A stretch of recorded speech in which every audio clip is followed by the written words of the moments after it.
Hey guys, so I'm trying something new today. I have this like contraption thing that like holds my phone as I walk because I've been realizing that I have more energy when I'm like walking and talking. So I wanted to go over today the amygdala. So I wanted to talk about ADHD and the amygdala and the emotional brain connection. So welcome back to my channel. If you don't know me, my name is Sennhenn-Campbell and I am an ADHD entrepreneur and coach. And I built a 6-figure business in cake design, actually twice.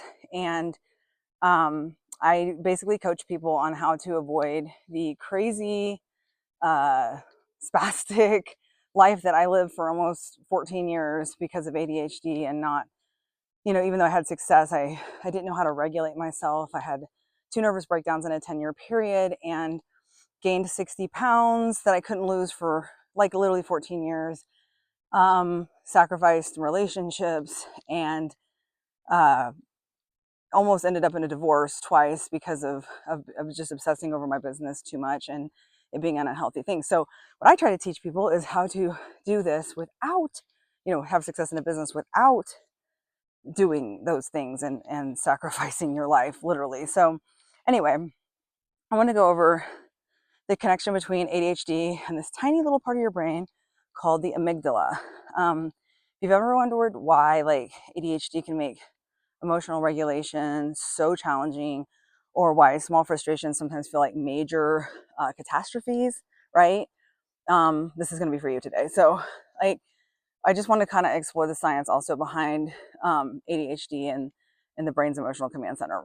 So the amygdala is like an almond-shaped little structure that's in your brain, and you actually have 2 of them. One's in each hemisphere, and despite the small size, they play like a massive role, and they process emotions, especially fear and threat detection, emotional memory formation, triggering stress responses, and emotional regulation.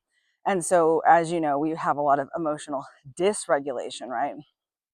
In a neurotypical brain, um, the amygdala works with the prefrontal cortex, kind of like an executive manager, to process emotions appropriately. But in ADHD, this relationship is very complicated, right? So basically, research has shown that there's a difference in how the amygdala functions in people with ADHD, which is like we have hyperactivity. And because our amygdala is actually overreactive in our brains, especially when we're like processing emotional stimuli. So this explains why emotions can be so intense for us. Also, there's size differences. I didn't know this until the other day when I was researching this, but research indicates that the subtle structural differences in the amygdala volume in people with ADHD,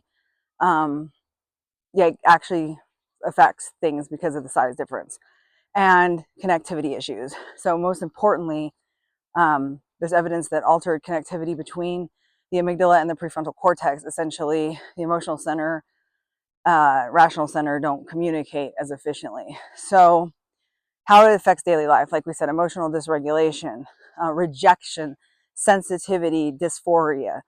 That is a huge thing.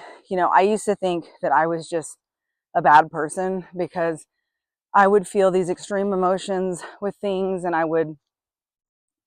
just had a very strong sense of judgment. And I'm not like here to condemn anyone. I mean, there's been things where I have been wrong about somebody, but quite frankly, and this isn't an arrogance or pride, but 9 times out of 10, I'm usually kind of right about if I have a hunch about somebody, about their character or whatnot.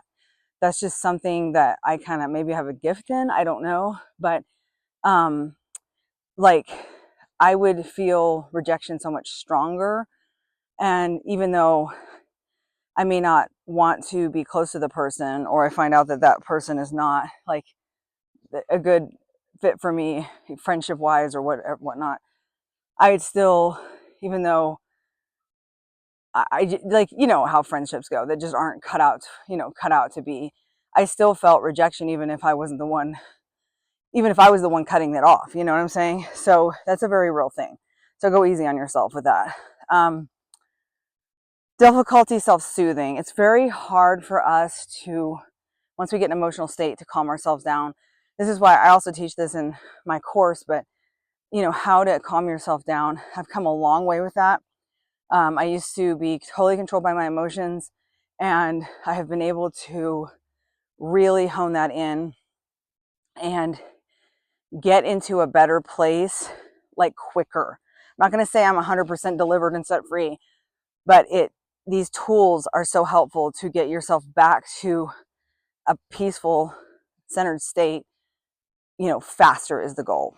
And then heightened stress responses. So, we just have, like I said, I say this also in my course, we have, it's almost like, think about an army, think about a reconnaissance mission or something. Like, you're sending out a couple soldiers to go on a recon, but in our brains, like, we send the entire army if there's a stress response, and it's just a disproportionate amount of stress on the body, because that's how our brains are, unfortunately. So we just have to kind of learn to work with our brain, right? So the amygdala activates strongly an emotional trigger. Executive function temporarily decreases. ADHD symptoms intensify. Emotional regulation becomes even harder, and repeat, right? So the good news is understanding the connection gives us specific targets for management. So mindfulness practices is something, regular meditation and mindfulness, neurofeedback. Like, I finally buckled down after 8 years of doing neurofeedback. I finally bought a machine, and I offer treatment here locally in Colorado for people who have ADHD, bipolar disorder, depression, anxiety, even autism. And so that it changed my life. So if you can find someone that offers neurooptimal neurofeedback specifically, it's a nonlinear type of neurofeedback. It's very effective, and it's very safe, because some neurofeedback, if it gets into the wrong hands, they can actually mess your brain up further. So I know a lot of people don't know that, but yeah, you got to have a good practitioner to administer traditional neurofeedback. So basically, by labeling your emotions and activating your prefrontal cortex, you can reduce amygdala activity and body-based regulation. So this is like going to be exercise. Physically exercising is so important for us, because it just balances the brain, and it's a healthy, it's eustress, right? Like, it's a good stress. It calms the brain, and especially, it's really important. Not everybody obviously can work out in the morning, but I find the most effective if I work out in the morning, because it gets me on a good trajectory for the rest of the day. And then sleep, right? And this is another thing I want to go back to neurofeedback about, because meditation and neurofeedback can helps with sleep tremendously.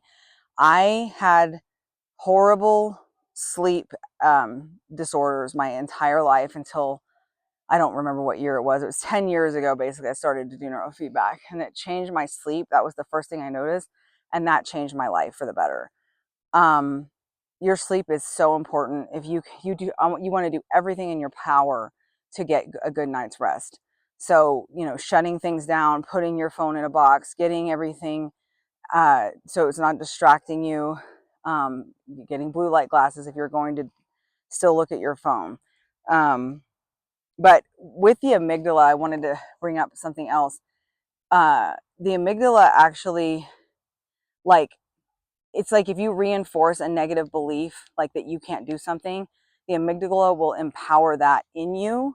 So like if you're trying to start a business, or you're in a business and you're trying to do the tasks that lead to more and more success, then you have to honestly just take action is the only way to overcome the amygdala, in the sense of, if it's because it, like I said, it has more and more evidence that you haven't had success or whatever. It's going to keep reinforcing that.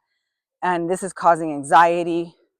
I went through these stages where it would cause me anxiety, and I would just stay frozen in fear. And I remember in those times when I was still learning about all this, I had to just take immediate action.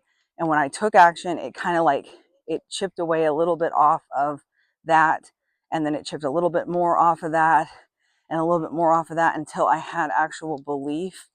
And how I based my belief off of was, I based it off of my previous successes. So because I knew I had built 2 successful businesses in the past, and I knew I could do it again.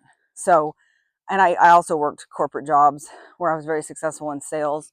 So I knew I could do the same thing for another business or for another type of thing, right? So, you want to write down actually your successes from the past, and you want to use those as anchors to when your amygdala tries to say, no, you've never done that before, no, you can't do that, you want to have something to counter that, that's a positive previous success. Okay.